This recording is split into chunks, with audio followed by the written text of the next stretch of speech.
नमस्कार मंडळी. तर आज भावाचं गोड जेवण असा. कोकणातील गोड जेवण कसं असतं ते तुमका ह्या व्हिडिओच्या माध्यमातून दाखवतोय. तर बाजूच्याच घराकडे गोड जेवण होता आणि त्याचबरोबर पाहुणे मंडळी सुद्धा आलेले होते. मग त्यांना लाडू आणि सरबत दिला. कोकणात अशी पद्धत असा की नवऱ्याक पाहुण्यांच्या मध्ये उभं करून त्याला प्रश्न विचारले जातात. नवरा मुलगा बघून घ्या, काय विचारतो विचारून घ्या. नाव सांगा तुझं. हरेश मंगेश सावंत. व्यवसाय काय? नोकरी पैसं सेंटर भावंड किती तिचा? आवडला किती? एक भाऊ. एकच भाऊ म्हणजे दोन भाऊ होते. दोन झाले. आई वडील आहे. नाही. Service permanent. गव्हर्नमेंट शिक्षण. आता बघितलं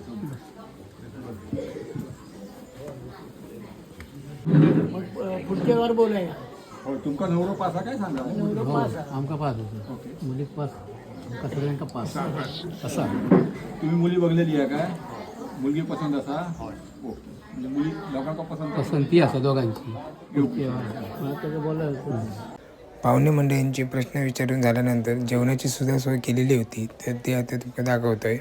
गोड जेवणासाठी मुंबईवरून काकी सुद्धा स्पेशल लिहिलेली होती. त्याचबरोबर मनीषा काकी भात काढूचं काम जोरदार करी होती.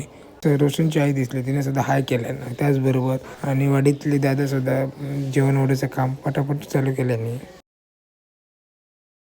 त्यानंतर पाहुणे मंडळी येले, त्यांना सुद्धा जेवण वाढलं आणि त्यांच्यानी सुद्धा जोक चालू केल्याने. बाजूक दादा बसलो, त्याचं तोंड पडलेला, कारण गोड जेवण म्हटल्यानंतर सगळं गोडधोडचंच जेवण असतं. आणि त्यानंतर सगळ्यांका जेवण वाढून झाल्यानंतर मग सगळे जेवण घेत त्याने. त्यानंतर वाडीतले लहान पोरगे बाजूकच खेळा होते, ते त्यांना सांगितलं पटापट जेवण घ्यावा, नाही तर जेवण संपलं. त्याचे पटापट ते जोक बसले.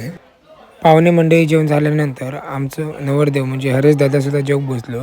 तर कोकणातील गोड जेवण पद्धत आवडली असेल तर कमेंट करून नक्की सांगा.